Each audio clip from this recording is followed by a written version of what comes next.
Magandang buhay sa ating lahat mga kaibigan, mga kapatid, mga supporters. Kumusta po kayo? Happy New Year po sa ating lahat. At syempre, nandito naman po tayo ngayon sa ating palatuntunan na aking pinamagatang Ating Balikan ang Nakaraan. Na kung saan dito po natin mapapakinggan ang iba't ibang kwento ng buhay ng ating mga kaibigan. Pero syempre bago po natin ito umpisahan, big shout out sa ating Team Kapuso. Na nandyan po ang ating founder, Ma'am Jane. Nandyan din po si Sir Freddy, Ma'am Christy Alforte, kapatid Thor TV, kapatid Sam TV, kapatid Irene, Ma'am Nelia, at syempre kapatid na Arnel Plaza. At syempre dito sa aking kasama sa bahay, Pinoy Firearms Instructor by Elmer Pilorin. At syempre sa aking kaibigan na nasa Batangas, Sir Erwin Panganiban. Kapatid na ROC Out of the Box, Ate Juicy Dixon. At syempre sa lahat ng Team Kapuso na laging nandito sumusuporta at sa lahat ng mga team na pumupunta rito after ng ating premiere.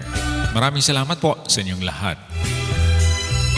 At ngayon, mayroon naman po tayong babasahing sulat mula sa ating kaibigan. Ito, atin ang umpisahan.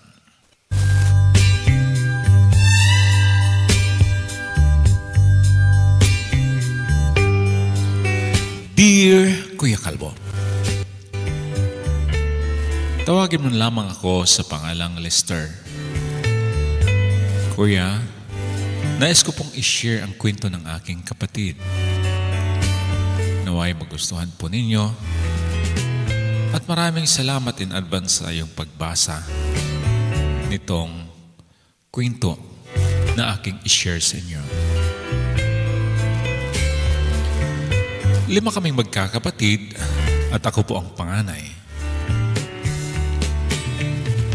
At may sumunod po sa akin.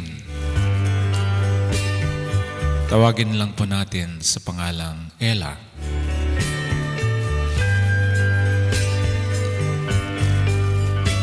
Taon lang ang aming pagitan ni Ella, kuya. Kaya masyado po kaming close sa isa't isa. Nag-share kami sa lahat ng mga kwento na mayroon kami sa isa't isa.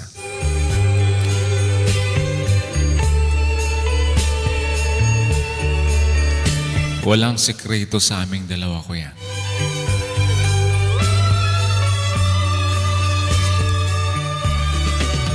Fast forward, high school na kami ni Ella, kuya.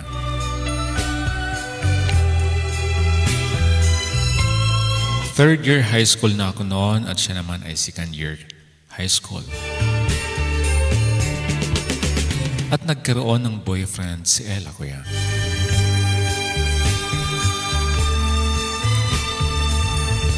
Pero grabe ang paalala sa amin ng aming mama. Huwag muna daw mag-boyfriend or mag-girlfriend. Pero syempre, kuya, hindi naman maiwasan talaga pag high school life.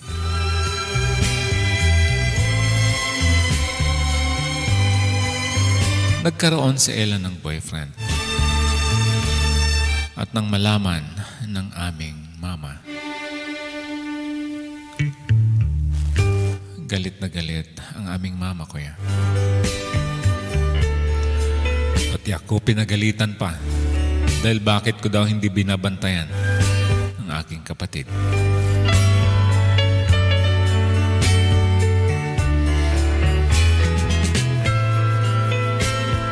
Hindi na lang ako umimik, kuya. Nagtinginan na lang kami ni Ella. Dahil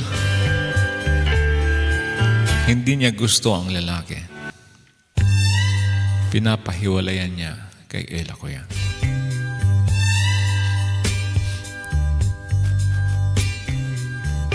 Ayaw daw na malulong si Ella sa boyfriend. Dapat daw ang atupagin ang pag-aaral.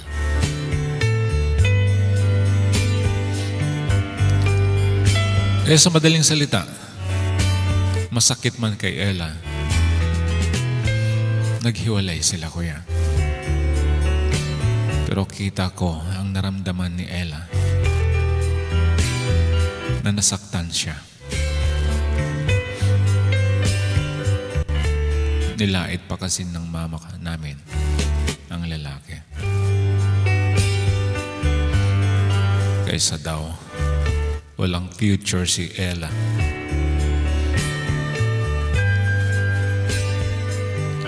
Kaya nagdesisyon si Ella na maghiwalay sila.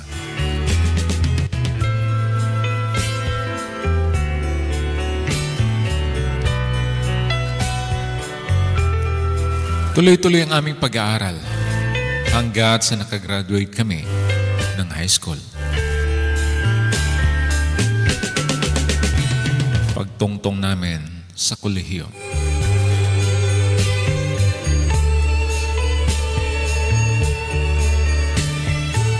third year college na si Ella noon at ako na may fourth year college.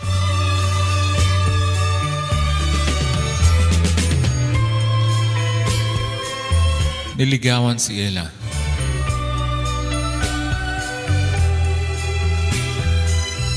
At dahil nagustuhan ni Ella ang isang lalaki, dahil gwapo, mabait, hindi na pinalagpas ni Ella, kuya, ang pagkakataon. Sinagot niya agad ang nanligaw sa kanya. May medyo kaya, kuya, dahil may kotse nga ang lalaki.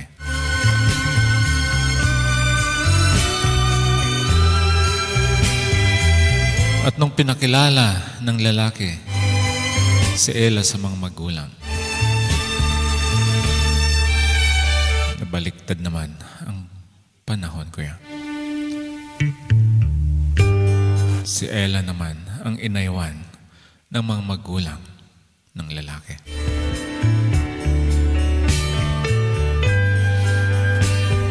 Dahil siguro mayaman at kami naman ay hindi.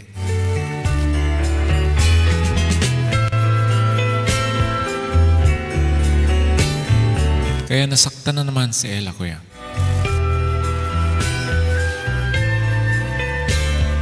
Awang-awa na naman ako sa kanya.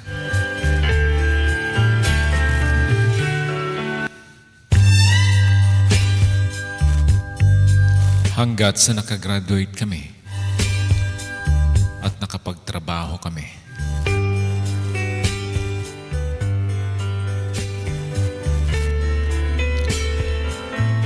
Ako naman, kuya, nagkaroon na rin ako ng girlfriend noon. At si Ella, wala.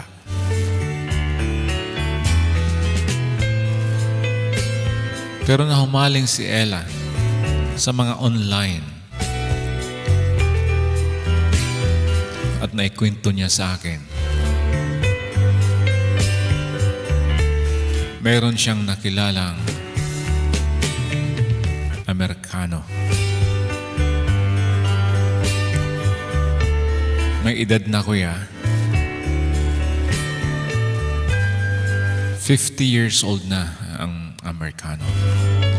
At si Ella naman sa mga time na iyon ay 25 years old pa lang.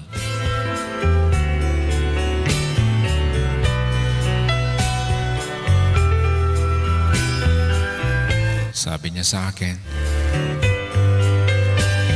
mas maganda na raw umibig sa may edad kaysa mga katulad niyang edad.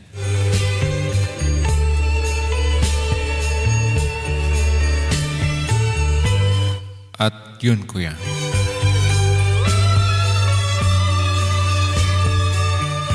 Nagkaroon sila ng relasyon ng Amerikano.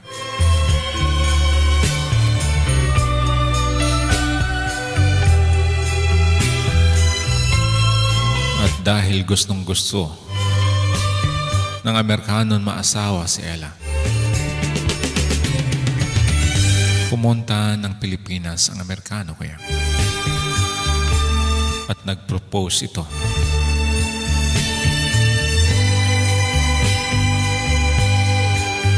At nakita ko si Ella na napakasaya niya. Kaya full support din ako sa kanya. At nakilala ng aking mga magulang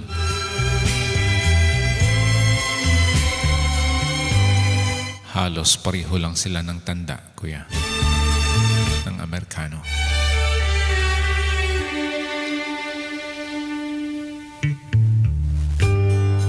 Pero wala namang problema sa mga magulang namin. Pumayag sila.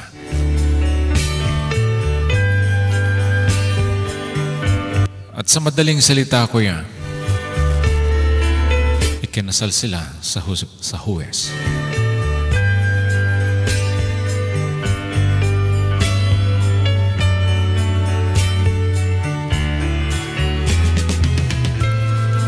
At hanggang nadala si Ella sa Amerika.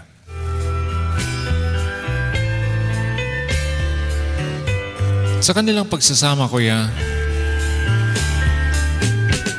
si Ella ay nagtatrabaho din doon bilang isang nurse. Kaya dahil nagkatrabaho siya, grabe ang suporta niya sa amin, sa aking mga magulang, sa aming mga magkakapatid. Sa totoo lang, pinabahayan niya ng maganda ang aking mga magulang.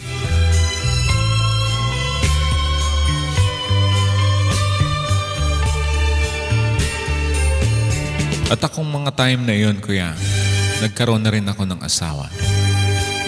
At nagkaroon na ng isang anak.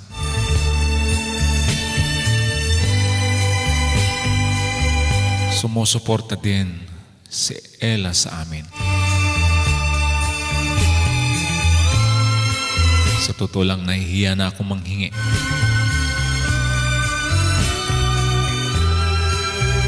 Pero grabe, ganon ka-supportive si Ella, kuya, sa amin. At hanggang nagkaroon siya ng 2 anak. Isang lalaki at isang babae.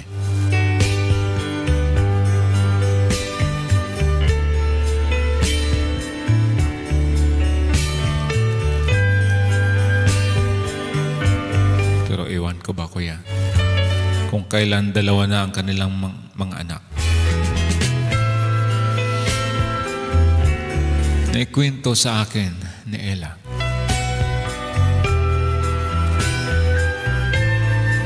na may nakilala siya na Amerikano ulit na mas bata kaysa kanyang asawa.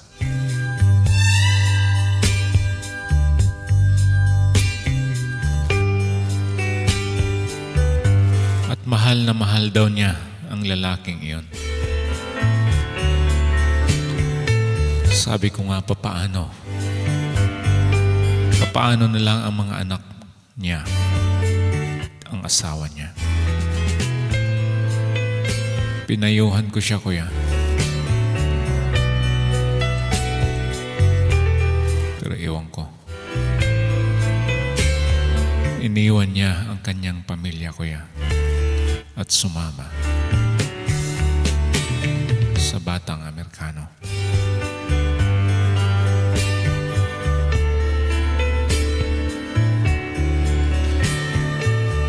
At dahil doon, sa sobrang stress ng kanyang mister,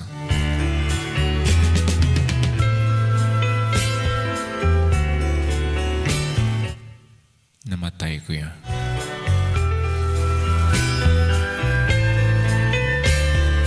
At At nang mamatay ang kanyang asawa, galit na galit ang kanyang mga anak sa kanya.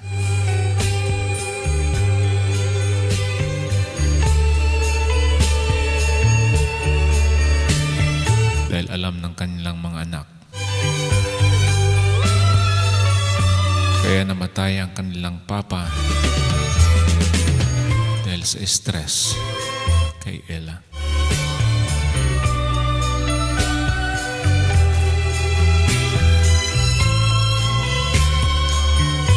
Pero kahit nagalit ang mga anak ni Ella, kuya, baliwala sa kanya.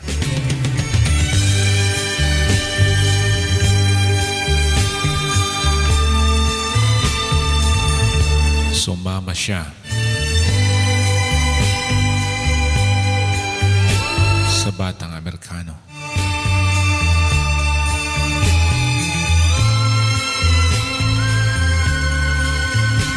Kaso, kuya, 1 taon lang na nagsama sila ng batang Amerikano. Siya naman ang iniwanan.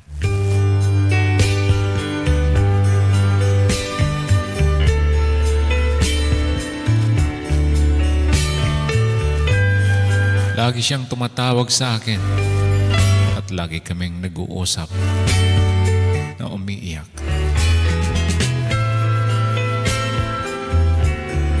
Dahil hindi daw niya matanggap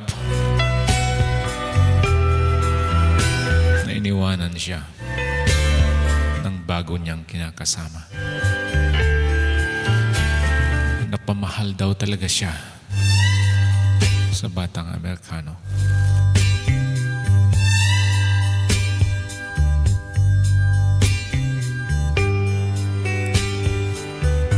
Kaya sabi ko lang sa kanya, hayaan na lang niya.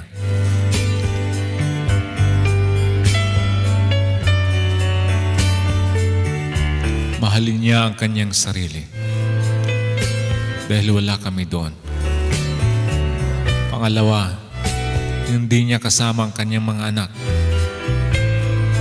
dahil nga galit sa kanya.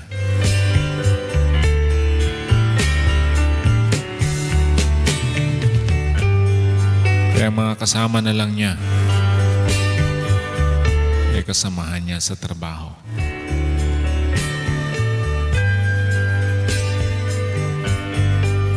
Naki-border siya. Pero ramdam ko ang lungkot ni Ella noon, kuya.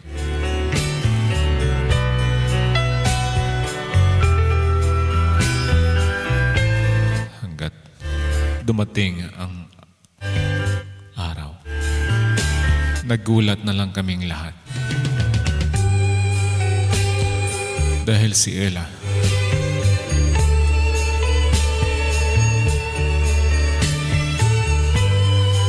ay namatay din, kuya.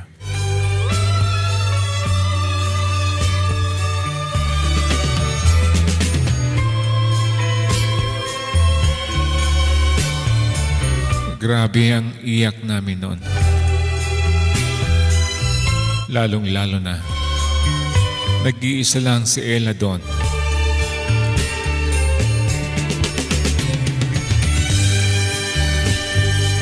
Kaya walang ibang tumulong sa kanya kung hindi ang kanyang mga kasamahan sa bahay.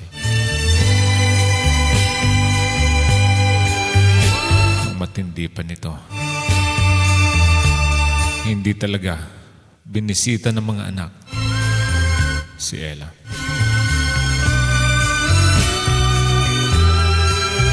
Hanggat sa inuwi na lang siya sa Pilipinas.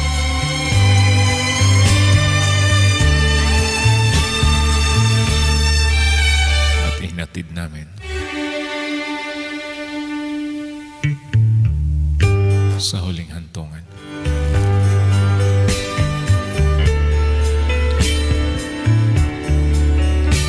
Ngayon, kuya, wala kaming balita kahit sa mga anak niya.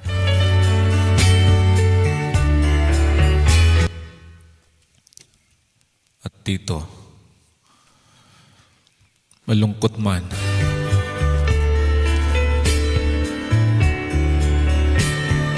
malungkot man kaming lahat. Pero wala na kaming nagawa, Kuya. Kung hindi pagdasal na lang si Ella.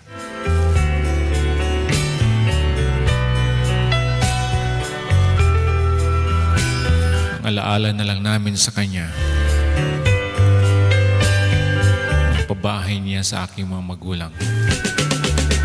At maging kami naman na magkapatid ay tinulungan din niya.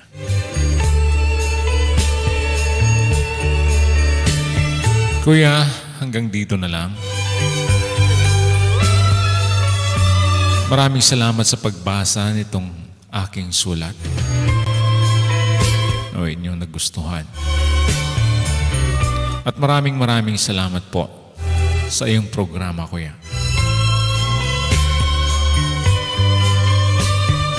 Hanggang dito na lang, lubos na gumagalang. Lester.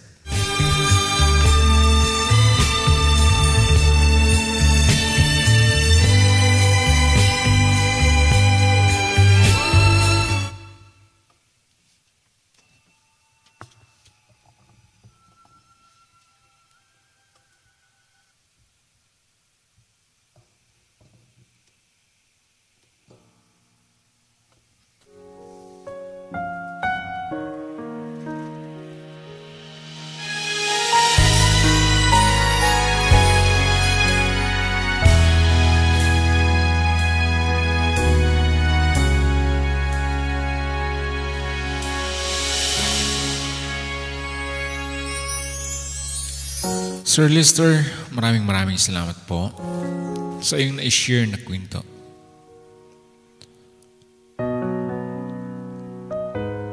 Kwento na masasabi natin napakalungkot. May kasiyahan, may kalungkutan.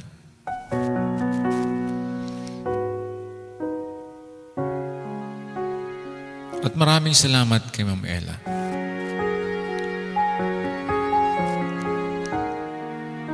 Dahil bago siya pumanaw,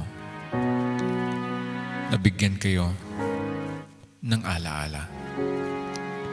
Ang magandang bahay na pinagawa niya sa inyong mga magulang. At sabi mo nga, kahit kayo, nabigyan din ng tulong ni Ma'am Ella.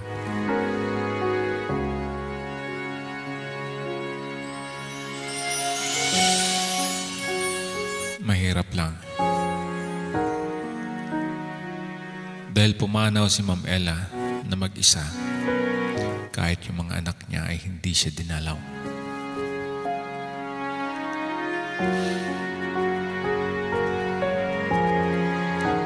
Pero ganun talaga ang buhay.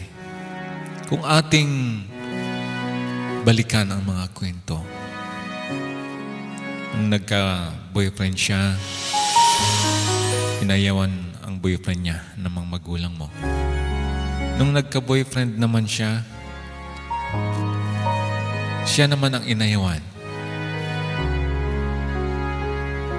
ng mga magulang ng boyfriend niya. At nung nagkaasawa siya,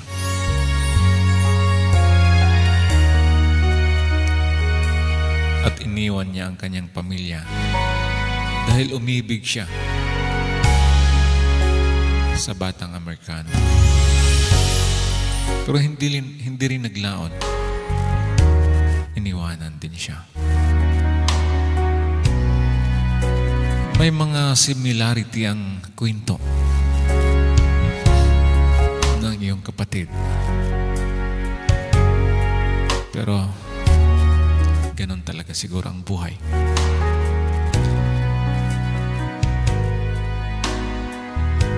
Kaya Sir Lester, ang gagawin na lang natin, ipagdasal ang kanyang kaluluwa. At naway, mapatawa din siya ng kanyang mga anak.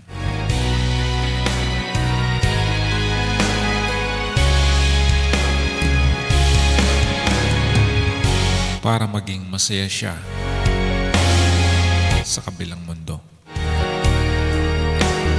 Muli, maraming salamat po, Sir Lister, sa iyong na-share na kwento dito sa ating palatuntunan. Mga kaibigan, ano po ang masasabi po ninyo sa kwento na na-share ni Sir Lister? Mag-comment. At syempre, i-share na yan.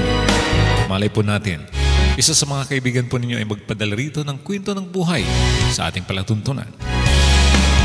At sa mga hindi pa nakasubscribe sa aking channel, nawain niyo po akong isubscribe. At syempre, mag-comment at i-share. Muli, ito nga po pala si Junsay Bert ang laging nagsasabing, God bless us all. And Happy New Year sa ating lahat. Salamat!